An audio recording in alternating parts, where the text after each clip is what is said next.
Russia has about 80% of its forces in forward positions ready to go at the border, and today could be the day. That's the word we are getting now. While Latvian officials report Russian forces continue to move into the occupied separatist areas of Ukraine, and at the UN General Assembly, the Ukrainian foreign minister is asking for more Western support, holding out hope that there is still a window of opportunity to deter Russia from an all-out war. Joining us now, our all-around top panel with the very latest, senior foreign correspondent Ian Pannell. He's on the ground in Ukraine. ABC's Phil Lipoff on the ground in Poland. Also with us, White House correspondent Mary Alice Parks and ABC News' Elizabeth Schulze here with me on the set. Ian, let's start with you. The Ukrainian military seems to have reason to believe that Russia plans to go beyond eastern Ukraine, targeting at least two major cities now as the bell tolls there. What are the implications of that?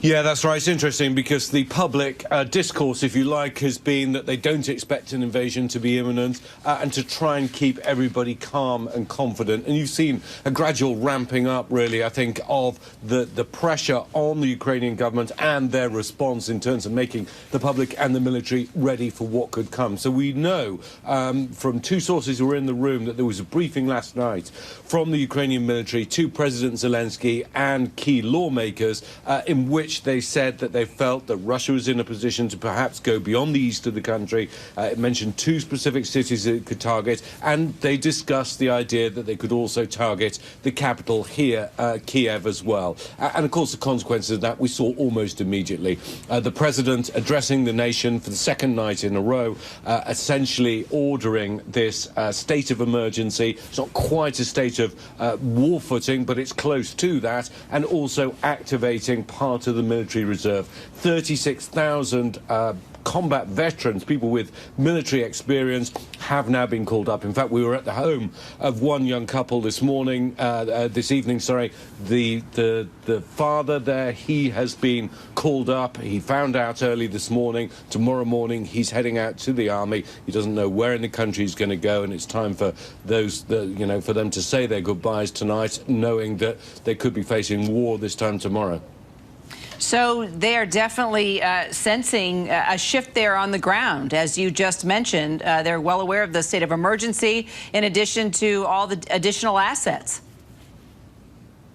Yeah, I mean, it's interesting because there is this veneer of calm. It's kind of that image of a duck or a swan where it looks calm on the surface, but underneath there's kind of furious paddling going on. And I think that pretty much sums up what's going on here. There is no panic on the streets. You don't see empty supermarket shelves as we see in America and in Europe whenever there's a weather system coming through. People are being very calm and they're exuding confidence, but they're all making plans. This couple that we spoke to this evening have basically, in the last 24 hours, formed a plan A, B, and C. Plan A is where they shelter in place. Plan B is getting all the relatives together in a safe location. Plan C is to leave the city altogether. Every single Ukrainian family is now having to have that discussion here in Kiev or in those frontline cities. Nobody can really sit on their hands anymore waiting to see what happens. Everyone's going to have to hope for the best, but they're definitely preparing for the worst. Kira. Yep, and they've been there before, that's for sure. Phil, today dozens of U.S. lawmakers sent President Biden a letter warning him that he'll need congressional authorization if any U.S. troops are to engage in Ukraine.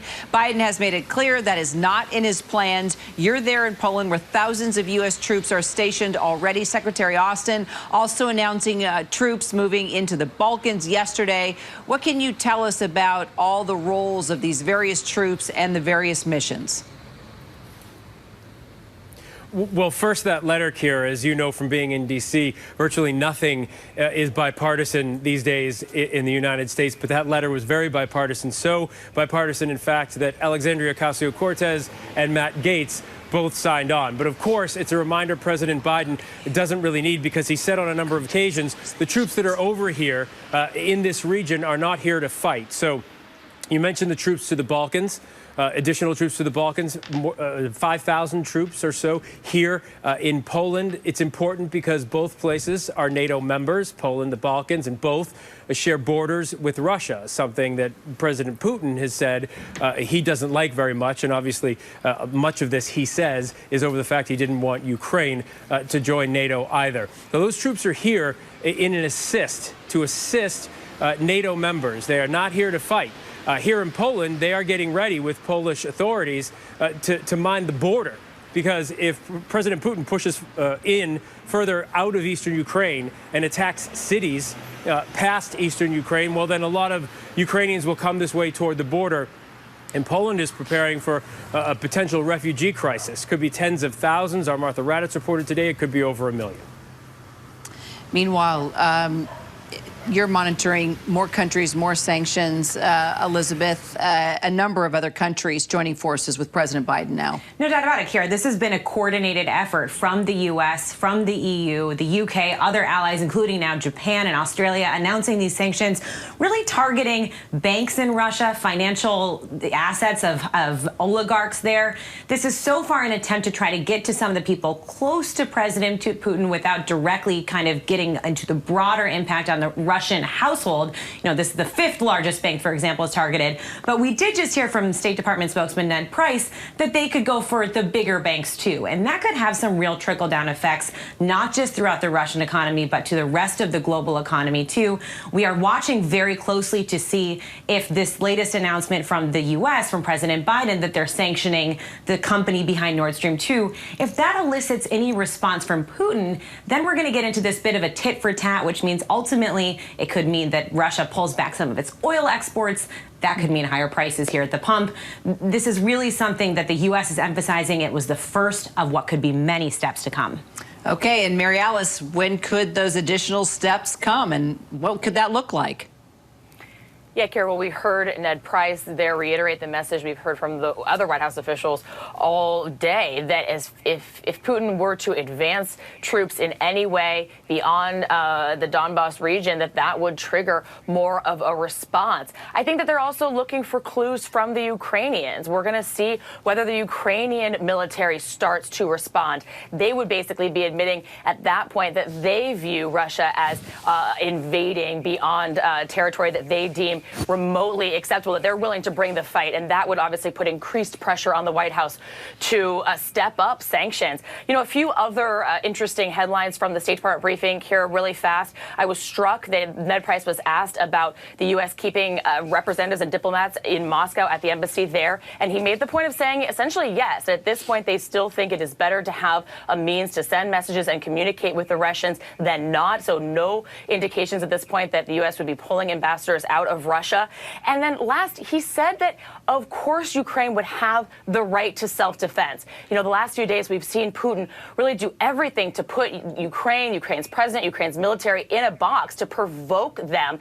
And so far, the Ukrainians have been really applauded by the international community for their restraint. But you heard Ned Price there say that the Ukrainians have the right to self-defense. So obviously, the U.S. is going to back them up if and when the Ukrainian military decides to respond.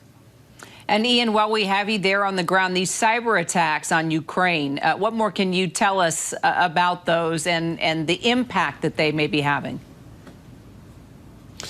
Yeah, I mean, this clearly isn't the first time there's been a gradual ramping up of these kinds of attacks. I don't think this is what people are talking about when they're talking about a massive, crippling cyber attack on infrastructure. However, it's certainly targeted a number of key financial and government institutions and websites. They've been temporarily paralyzed, but you don't see any great impact out on the streets. But this campaign of intimidation, if you like, has been going on. I mean, the Ukrainian government immediately points the finger of blame at Russia. We can't say that categorically, but that clearly would be the prime suspect in carrying out these kinds of attacks. Also, there have been a number of bomb warnings over the last few weeks, really, in the country. They've ramped up again, just to try and unsettle people, to try and distill a sense of unease, a sense of fear, a sense of trepidation, and so it's part of this wider campaign of intimidation. But I don't think that's the big one. What people are expecting is that if there is a large-scale cyber attack, the lights will go out. People will lose data on their phone. There won't be any Wi-Fi.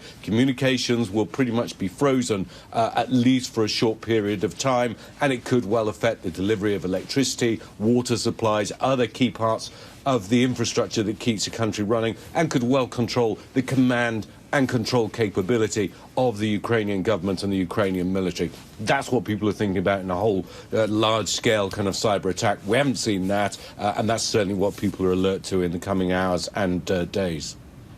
Got it. And Phil, that Ukrainian plea in front of the UN today that we observed, what are they looking for from NATO countries at this point?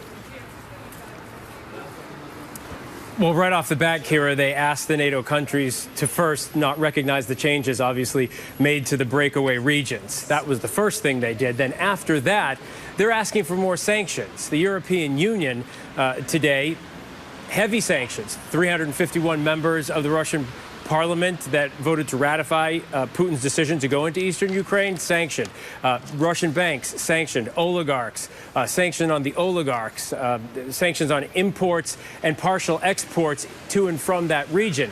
That's what's happening. Then the U.S. joining Germany, putting a pause on the Nord Stream 2 pipeline. That happened today as well. All of this is happening, but the question is all of this going to make a difference? Does Vladimir Putin take the sanctions, as he's been taking for years and years and years, and still go further into Ukraine? We're going to have to wait and see. And Elizabeth, as we heard from Ned Price there at the State Department, if indeed Russia would rage a war here, the human rights aspect of things, that's really the first time we've heard this in such detail when that was raised in the briefing. Yeah, this is something that U.S. officials are increasingly pointing to, that this would be a brutal, devastating, costly war, focusing on the refugees, focusing on how the Ukrainian people would be directly targeted as part of this assault, and really trying to say this is why you watching at home should care about this. This is a breach of international norms. These actions that President Putin has taken violate international law, decades of treaties that have really been in place since World War II. And by sort of allowing this behavior from Putin, which of course the White House and allies are saying we don't allow it, it sets a dangerous precedent. Not breaking only the status quo. Absolutely, it creates this new norm. It might have more authoritarian governments say we can go forward with action like that, and that is a dangerous road to go down. And it's something we're hearing in the language from spokespeople, but as well from the president now too. Elizabeth, thank you. Ian, thank you so much. Everyone, Mary Ellis as well. Hi, everyone. George Stephanopoulos here. Thanks for checking out the ABC News YouTube channel. If you'd like to get more videos, show highlights, and watch live event coverage, click on the right over here to subscribe to our channel. And don't forget to download the ABC News app for breaking news alerts. Thanks for watching.